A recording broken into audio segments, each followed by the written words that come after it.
9 तारखेला रोहित पवार अनेक गोष्टींचा खुलासा करणार आहेत। विलिनीकरणासंदर्भात राष्ट्रवादीमध्ये पडद्यामागे काय झालं, ते दादांच्या अपघाताच्या दिवशी विमानामध्ये काय घडलं, त्या सगळ्याचा खुलासा रोहित पवार 9 तारखेच्या पत्रकार परिषदेमध्ये करणार आहेत आणि याकडे संपूर्ण महाराष्ट्राचं लक्ष असेल। दादांच्या विमान अपघातासंदर्भात अनेकांनी अनेक तर्क वितर्क लढवले।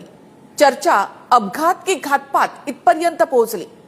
अगदी सर्वसामान्य लोकांबरोबरच दादांचे आमदार, दादांचे नेते, मंत्री छगन भुजबळ, प्रफुल्ल पटेल यांनी सुद्धा विमान तिरकं कसं झालं यावर शंका वाटत असल्याचं म्हटलं।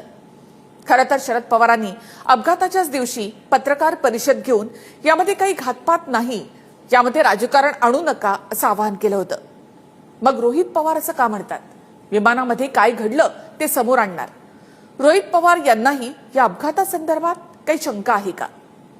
खरं तर